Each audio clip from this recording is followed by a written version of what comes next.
Welcome back. Today we talk about variable control charts part 2, which is export and S, and how to use basically export and R in phase 2 monitoring. Let's just start with the concept of phase 2. As I said, in phase 1 we collected historical data, some data which is basically in the offline mode. We analyze those data to estimate the parameters, make sure the process is stable, and estimate the baseline limit for phase 2. So if there is any points out of control during the phase 1, we need to find the root cause and do corrective action, make sure the process now is stable, and then remove those points, recalculate the control limits, and move to phase 2.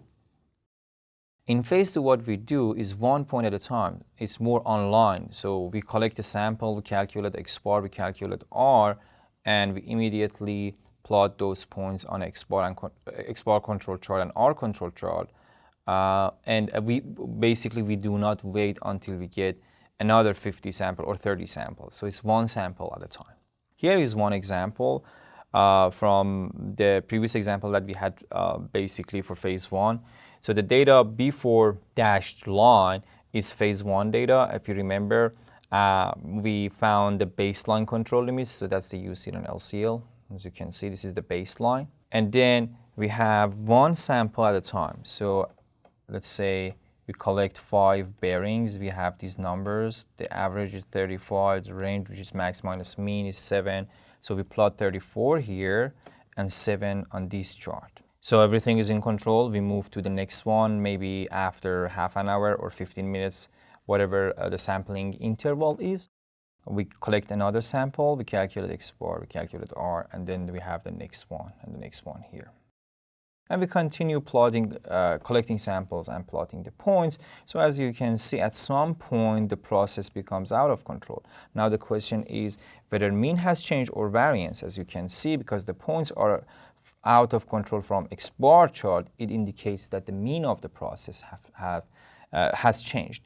But the variance of process is constant. We need to find the root cause and then take corrective action to remove that root cause and move to the the next step. One question is, what should we do in phase 2 if any point is out of control? Shall we remove the point and do the calculation? The answer is no, because we are not doing any calculation in phase 2. In phase 2, if a point is out of control, we need to find the root cause and just remove the root cause and make the process back to normal or in control situation. No recalculation. There is one exception. If the assignable cause is permanent and cannot be removed, then what should we do? We should redo the phase 1. So we should throw out everything and redo the phase 1 again. So for example, you are working with a supplier, and for some reason you have to change your supplier to a new one, and the performance of the new supplier is different. When you plot the control chart, you will see some pattern like this. So everything is in control, then suddenly everything goes up. And you know that this is a permanent assignable cause. You cannot switch back to the new supplier, to the previous supplier. So what do?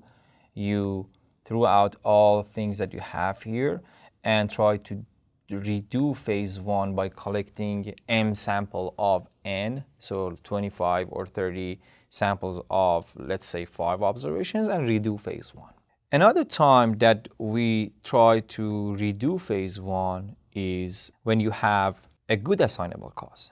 So let me give you one example. Let's say we are talking about, we are measuring the same bearings. At some point in our control chart, points are plotted here, most of it. And as you can see, let's say this is UCL and LCL, so the points are plotted here. Definitely it cannot be below LCL. The reason is if it's below LCL, the R value is always positive, so LCL is always 0 for our control chart, so it cannot be below LCL. Okay, so when sample size is a small R control chart, the LCL is always 0. And but you can see based on some of those sensitizing rules, they have so many points below CL, between LCL and CL. So it indicates that there is a change in the mean of the process, or mean of the basically R chart, which means that if you have this as in control, What does it say? R decreases. It means standard deviation of the process decreases. So that is what happens. Mean of the process is the same, but the standard deviation of the process decreases. So is it in control or out of control? It's out of control situation. Why? Because based on definition, a standard deviation or variance of process has changed. It basically decreased. But it's not a bad assignable cause. It's not a bad change. It's a good change. Why? Because we know that this smaller variance that we have a better process or a high quality process. So what should we do when we have a good change or good assignable cause? We should find the root cause again. Okay, what is the cause of that? But instead of removing it, we should try to make it a permanent basically change in the system. So here's a very important point. Whenever you find an assignable cause or out of control situation, I mean, it's a good assignable cause, then you need to make it permanent. And as soon as you make it permanent, what is the next step? You throw out whatever you had before, you redo phase one by collecting new data. Otherwise, we do not have, every time that we have basically sample and, out of control samples, we do corrective action and we make the process back to normal. We do not need to do recalculation again. One of the biggest problems that R chart has is relative efficiency. So what do I mean by that? We are using R for estimating a standard deviation or the variance of the process. However, the problem with R is it only uses the information of two data points. What is the definition of R? It's X max, or the maximum of observations, minus X mean. So we are using max and mean most of the time. And it's not using the information of all the samples. So that's why the efficiency of estimating the variance decreases when we have R rather than sample standard deviation. And as you can see here, when we have the sample size equal to 2, the relative efficiency is 1. Why? Because we are using all the sample that we have, which one of them is max, the other one is mean. But if it increases to 2, this one decreases. So up to 6, still we have 90% relative efficiency. However, when it increases to 10, it becomes 85%. So they suggest that if the sample size is less than 6, then you can use R. Otherwise, you should use another control chart, which is S control chart or a standard deviation control chart. But before that, let me show you how to use Minitab to construct a control chart for R. So here we have the same data, the inner diameter. We have 25 basically sample, and each sample includes 5 observations or 5 parts. So we enter the data like this. So we go to a stat, control charts, variable charts for subgroup, and X bar R. So that's the chart that we are using. So there are 2 ways of entering the data. One way is you have all data in one column, and the other one is you have the data for each subgroup in separate columns. So all observations for a chart are in one column. We select the second one. And what are those observations? X1, X2, X3, X4, and X5. We push OK button. And here is X bar R chart that we have. So everything is in control. We can move to the phase 2. But now let me change something manually to make sure that we have out of control and see how we can deal with it. So let's say we have sample 10, we have 74.8 or 0.5, 74.05, and that's good enough. So let's see how it changes.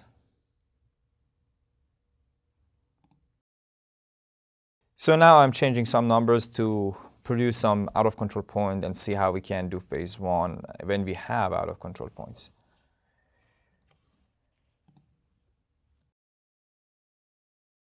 We select X1 to X5, we run it again, and as you can see, this is the out of control point I'm talking about. So we have both X bar and R out of control. So we want to see which samples are out of control. Here it says sample number 10 is out of control and is outside the limit, actually, 3 sigma limit. So now I want to remove that sample from calculations. In practice, we need to find the root cause, we need to do the corrective action, and then basically remove it from the calculation. So how we can do that? We go again to export R chart. Okay, we have export chart, export R options. Here it says there is a tab called estimate. What I do, I say which variables should be removed. So which sample? Sample number 10 should be removed. I push OK button and then OK. So as you can see, the point is still there, but it has been removed from calculation. If I want to compare it with this guy here, so 74.03 is the UCL. Now, after removing is 74.01. So we remove that point in from the calculations, and that's true for all other calculations that we have. So there is no new point, therefore it's finalized and we can use it for phase 2. If there were some other points, I would basically go ahead and then again remove those points until there is no other points out of control. So for phase 2, we need to basically find mean and variance from phase 1. First of all, I would strongly recommend to use basically paper control charts for phase 2 rather than using Minitab. So what do? You have your LCL and UCL, and you can have a plot by hand. And the reason I'm saying it because you want to do one sample at a time. When you collect a sample, you want to calculate export and R and plot it on a paper rather than just using every time you can use Minitab. First of all, I need to find what is the mean and variance of the process. So from the phase 1. For that, let's say there is an option, again, export R option. What we can do, we can basically store mean and standard deviation of the process obtained from phase 1. I select these two. Now, this is mean and standard deviation that we got. So this is from phase 1. Now, I can use these two because I know that LCL and UCL are based on mean and standard deviation. And I can use these two numbers and tell control chart that this is the mean and standard deviation that you should use for finding the control limits. Do not use data I give you for finding the control limits because the data I'm giving you is phase 2. How we can do that? Again, go back to this dialog box of export R chart. Again, export our options. Here it says, what is the mean of the process? What is the variance? Okay, and I can enter these two numbers. So let me just copy, and here I can paste mean and standard deviation. Now, where are the data for phase 2? So I have C10, C11, C12, C13 for phase, C9 through C13 for phase 2, okay? I need to make sure that mean and variance is given. When we give these two numbers here, Minitab automatically use only these two numbers for find the control limits. It doesn't use the data that we are giving. Then we push OK button. And here, as you can see, the UCL and LCL is exactly the same as UCL and LCL that you got from phase 1. It doesn't use this information to calculate the control limit because it knows that this is phase 2 and the main purpose is online monitoring. So what you should do in Minitab, every time you enter the data, you need to run this procedure and add one data point. And you need to make sure that mean and standard deviation is given. One more point is how we can run the sensitizing rule. Okay, rules that 2 out of 3 or 4 out of 5. Here again, export R options. There is a tab called test, and here you can basically select any test that you want. For example, you can have 9 data points in one basically side of the center line. You can change that if you want. You can change it to 8, for example. This is exactly what we learned in basically our lecture. And you can say like 6 data points increasing or decreasing in a row. Other rules are here, and as I said, we should not use all of them at the time. So maybe 1 or 2 it's enough. I use this and I use this 6, and then I can run it. So based on that, again, nothing is out of control. Now let me increase the number of rules.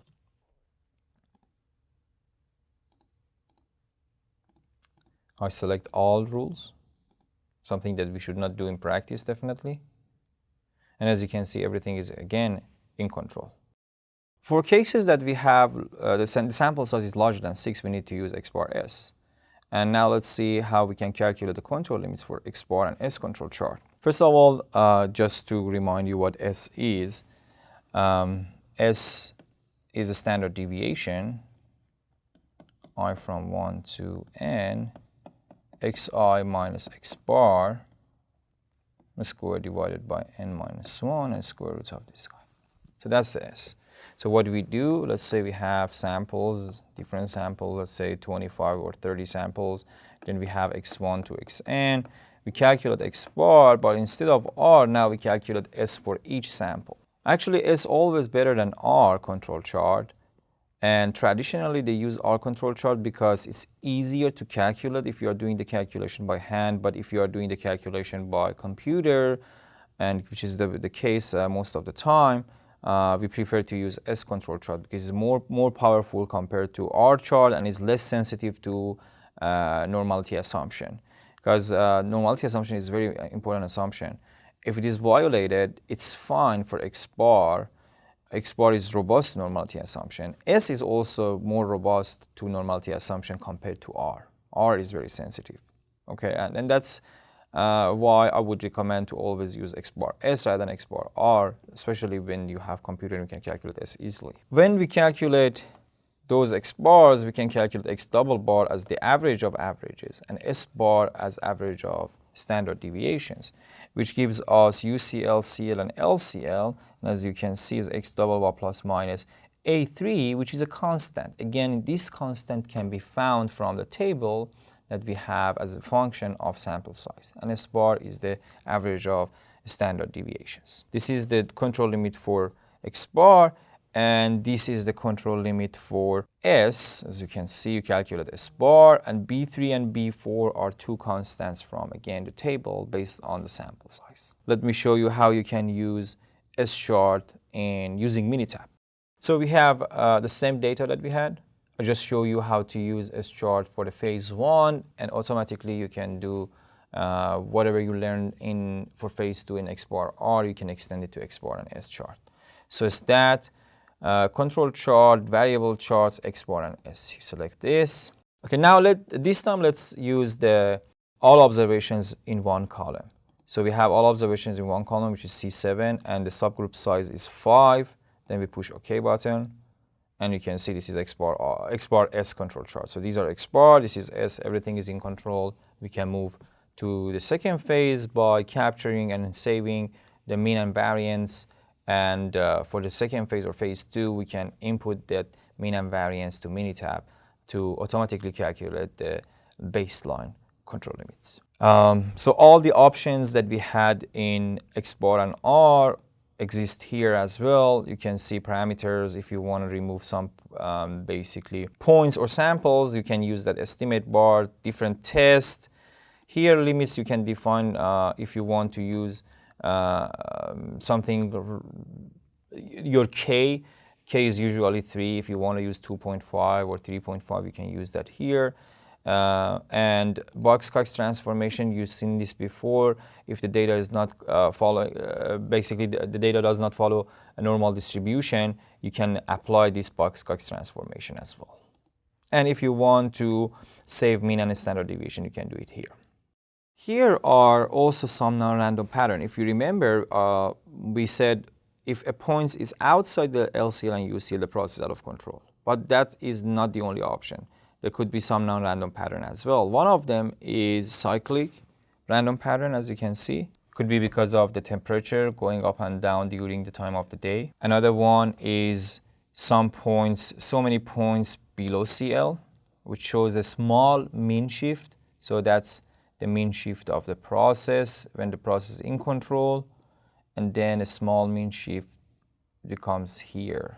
We have a gradual trend or gradual change, which is because of the tool wear, could be because of tool wear, one of the root causes. and we have a stratification pattern and mixture pattern.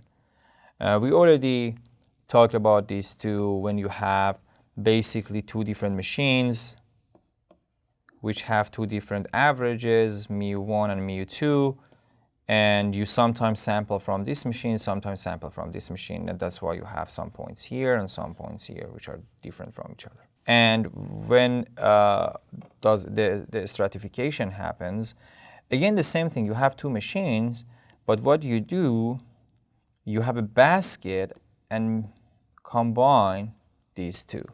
When you combine these two product, when you collect a sample, each sample may include 2 from process 1 and 3, let's say, from process 2. And that's why the average is somewhere in between. It's neither process 1 nor process 2. And that's why you can see the points are right in the middle. So how we can fix this problem? If you see these type of patterns that is related to your sampling strategy, you need to fix that the sampling strategy that you have.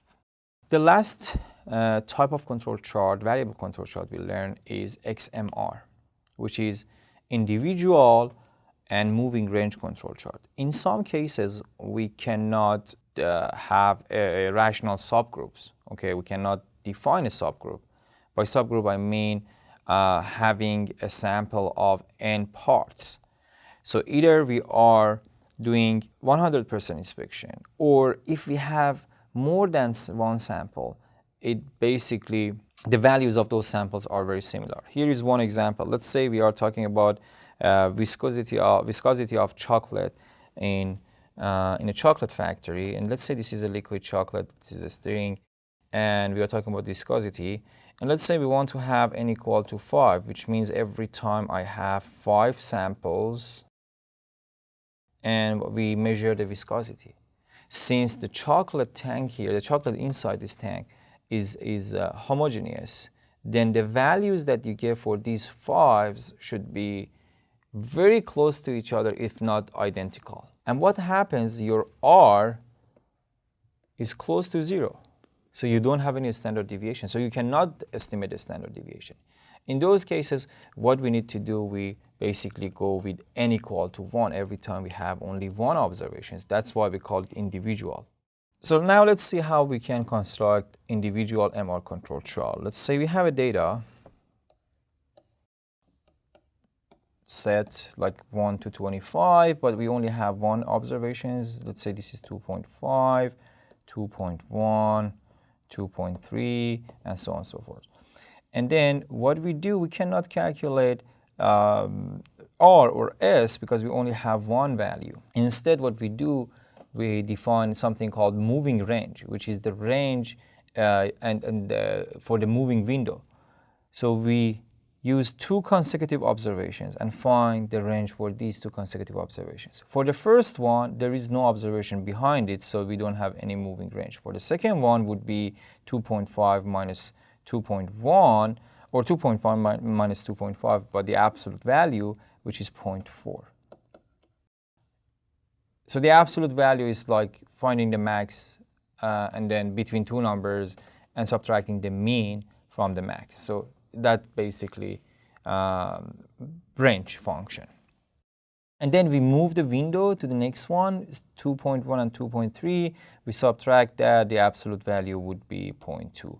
And we calculate all these moving ranges. So what we do, we find mu as the average of all these observations, which is x bar. And we calculate also mr bar, and as you can see, is the average of all these numbers. However, it's not m, it's m minus 1 because we don't have any observation here. Okay, it's not 0, there is no observation. And then we divide it by mr divided by d2 can give us the basically the estimation for a standard deviation. But the question is, if this is the constant, and we are using those constants for finding x chart, as you can see, and mr chart control limits, d3, d4, and d2 here. So what is n for finding this constant?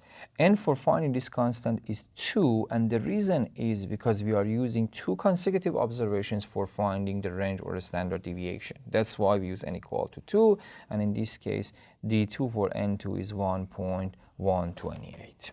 And D3 and D4, the capital D3 and D4, we can find it from the table. Here is one example. As you can see, in this example, we have, it's more like a service example, not manufacturing. We have cost of mortgage application. We have 20 weeks, which is the M value. And we have costs associated with that. 310 is here, 288, 297, and so on and so forth. So we calculate moving range. The first moving range, there is no moving range for the first observation. For the second one is the absolute value of 288 minus 310, which is 22. And we can calculate all the moving range. We calculate the average XBAR, and we calculate the average of MR values. And based on that, we can find the control limit value. For example, this is the equation for individual or X chart, and these are the control limits for MR bar that we had before. So based on that, we can find X bar, MR bar, LCL for MR, and UCL for MR values. So, and this is UCL and LCL for X chart. So we have these values, everything is in control, so we can move to the second phase. And phase 1 is over, and these control limits are baseline control limits. Now we need to do phase 2. As I said, phase 2 is one observation at a time. This is week 21, and this is the cost associated with that. As soon as we find that week, we have the cost, we calculate MR, and we plot one cost in on X control chart and one MR on MR control chart. So basically what we have, the first 20 weeks is phase 1. As you can see, if I go back, the first 20 week is phase 1, and so up to here. Then 305, and the difference between 305 and the very last point gives us MR. So MR for 21 is X21 minus X20. In this case is 304, X20, and 305 here, so it's 1. So as you can see, that's MR, which is a small value, and this is X, and 1 at a time. For the next one, again, we calculate and plot it here. So everything is fine until this point, and at this point, we have some points out of the limits, which shows that the mean of process has changed. We have a shift in the mean of process, so suddenly something happened that the cost of applications went up. So we need to find why it is happened. We also have one point outside the moving range chart, but this doesn't indicate that the variance has changed. The reason moving range chart point is outside the limit is because of the change in the mean. When you have a mean change, the value of X, let's say 39, suddenly increases from X 38 because of that mean change. So the MR, which is the absolute value of these guys, the difference of these two values, is going to jump suddenly. But if you look at after the change, if you look at these two values are very close. That's why MR is back to normal. So in this case, only mean has changed, not the variance. Now let's see how we can construct an IMR control chart using Minitab. So we have some viscosity data here. Sample size is 1. Control charts, variable control charts for individual IMR, which is individual and moving range chart. What is the variable? Is C1. We click on it. Okay. Everything is in control. We can move on to second phase. Everything is basically similar. Here you have IMR options. You can define mean and standard deviation you obtain from phase 1 here to do phase 2. If you want to remove some points, we can remove it from estimate. Different tests, Box-Cox transformation, and if you want to store the values of mean and variance. So one comment on sensitivity of XMR on normality assumption. So usually X chart is much more sensitive to normality assumption compared to X bar, because when you are using X bar, because of central limit theorem, you are averaging, and the average is even if the individual observation is not normal, average basically with high probability follows a normal distribution or closer to normal distribution. But for XChart, this is not the case. So what definitely whenever you use XChart, make sure the data is normally distributed using a normal plot. If it doesn't come from a normal distribution, then use Box-Cox transformation to make the data normal. With that, I finish this lesson. In the next lesson, we talk about how to use control charts for monitoring attribute quality characteristics. Thank you.